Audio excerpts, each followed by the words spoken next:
Well, hello there. I have an announcement. Talk About Talk is 200. This is our 200th episode. Several people have asked me how we'll commemorate this 200th episode. Yes, this is a big deal. Andrea, will you list your top 10 episodes to date? Maybe your top 10 learnings? Or, Andrea, we know you're a big fan of The Power of Three. Will you list your top 3 episodes? Sure, I can do that. But I can also do even better. In this short episode, you're going to learn how the most successful leaders communicate differently than everyone else. Over the last several years, I've coached hundreds and hundreds of executives, thousands if you count the folks in the communication skills workshops that I've led. And based on my years of coaching ambitious executives, plus the podcast interviews and my research, I have some unique insight into what distinguishes the most successful leaders from everyone else. These are the insights that you want to hear if you're hungry to become one of these successful leaders. So I'm going to share with you 3 ways that your communication must evolve if you plan to ascend to a position of leadership. And yes, of course, I'll also share the top 3 Talk About Talk episodes of all time. Are you ready?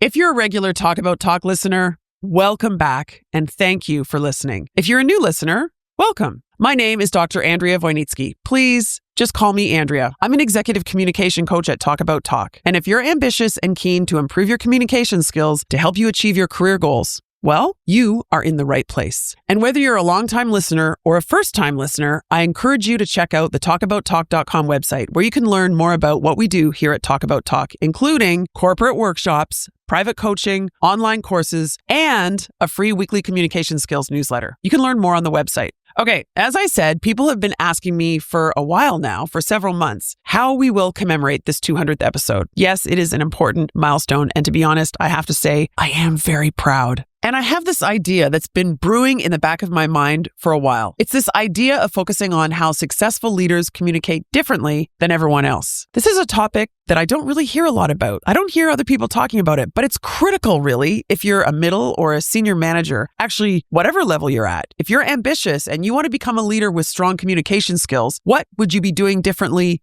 today? I mean, differently from the junior folks and even differently from the other middle and senior level folks who aren't quite as successful. I can tell you exactly what you'd be doing differently. So I encourage you to sit back and take this in as a private coaching session. Listen to my 3 suggestions, evaluate them for yourself, and decide where you can get some traction in your quest to become seen as a successful leader. All right, here goes. The first way that successful leaders communicate differently from everyone else is this. Instead of focusing on speaking up in meetings and filling the air, you focus on communicating with intent and precision. Let me tell you how this first became apparent to me.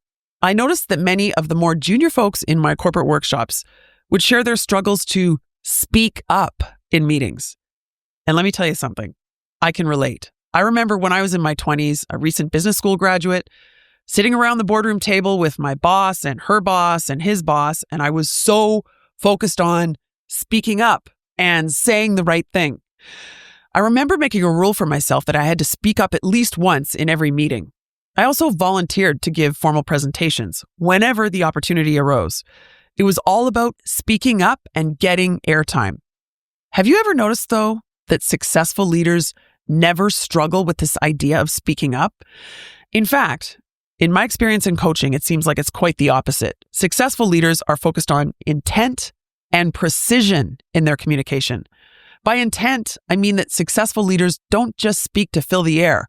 Every word, question, and story has a purpose, whether it's to inspire, clarify, or align. And by precision, I mean both brevity and clarity.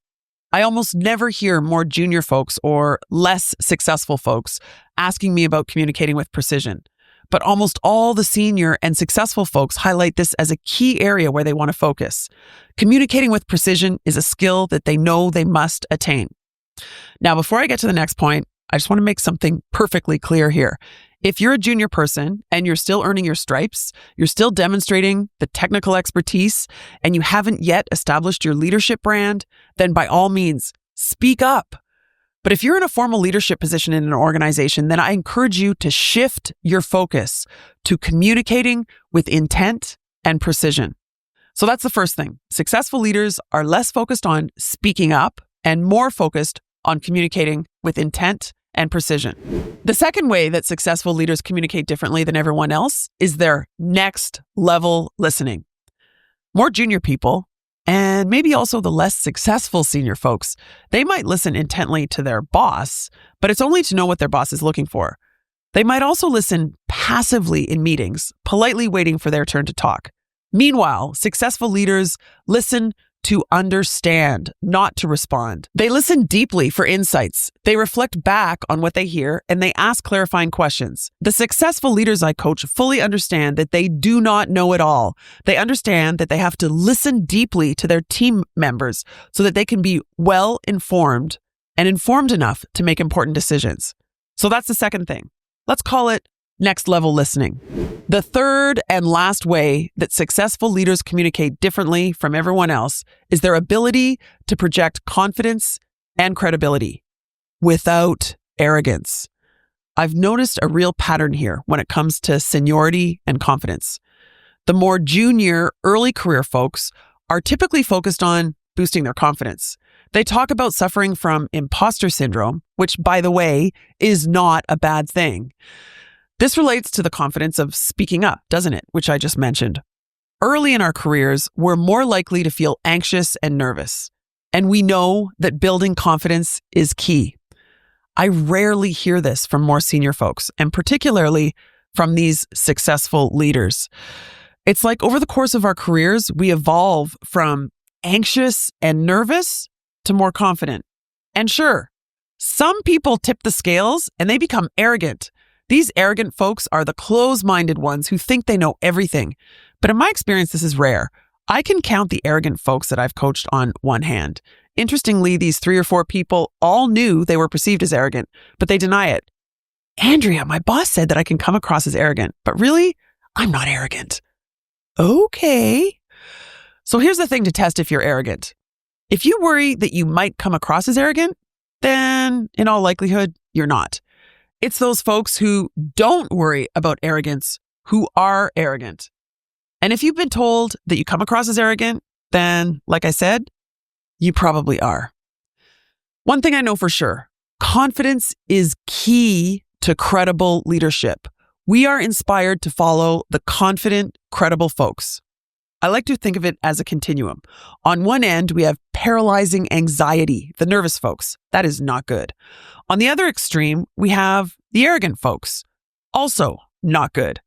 In the middle, though, we have this beautiful equilibrium of perfect confidence. This is where successful leaders sit. And do you know what their secret is?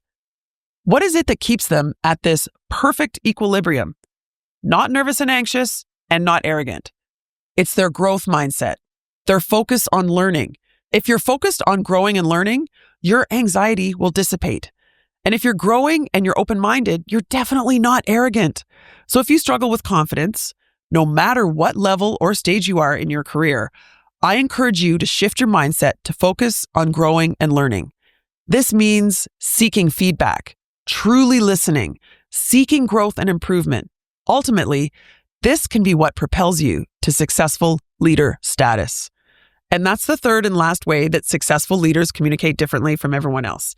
We covered 3. Of course, 3. Do you remember what they are? The 3 ways that successful leaders communicate differently than everyone else are: number 1, instead of focusing on speaking up in meetings and filling the air, successful leaders communicate with intent and precision. 2, successful leaders are next level listeners. Instead of passively listening, they listen to truly understand. And 3, successful leaders project confidence and credibility, and they maintain that beautiful equilibrium in terms of their confidence through what? Their growth mindset. Now that I've identified these ways that successful leaders communicate differently than everyone else, I see evidence in all 3 of them all the time. So I thought I had to share them with you. My challenge to you is to evaluate yourself on these 3 dimensions and identify where you can focus so you can get yourself one step closer to successful leader status. In case you're wondering what the top 3 most downloaded episodes are of the 200 Talk About Talk episodes released to date, I'm really excited to share them with you now. Number 3 is called Communicate with Confidence Part 1, Preparing to Communicate with Confidence. It's episode number 169. In this episode, I share strategies to help you prepare for those anxiety-inducing scenarios, like giving a speech or leading a big meeting.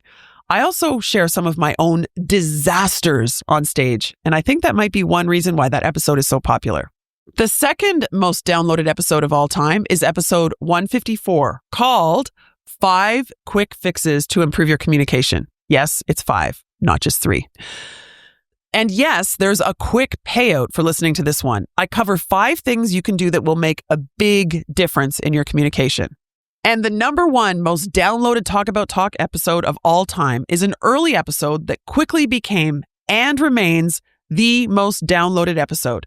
I've also re-released this episode a few times, most recently as episode 170. So you don't need to scroll all the way down to the early episodes. This episode is called Introductions, How to Introduce Yourself. Why is this one so popular? Well, a few reasons. First of all, I know most of us feel some anxiety regarding our self-introduction, and with good reason. First impressions are important. This 3-point framework that you'll learn in this episode is easy to remember, it's customizable in any context, and most importantly, it works. I hope you'll listen to all 3 of these popular episodes. I'll leave the titles and the episode numbers for these top 3 episodes at the top of the show notes so you can easily access them and listen to them if you haven't done so already. And whether you're listening on Spotify or Apple, or maybe you're watching Talk About Talk on YouTube, please subscribe. When you hit subscribe, it helps us get traction and it helps you make sure that you don't miss an episode. And that's it for Talk About Talk episode number 200. Thanks again for listening. I hope you continue to find this podcast helpful in your quest to improve your communication skills and accelerate your career. Here's to the next 200 episodes. Talk soon.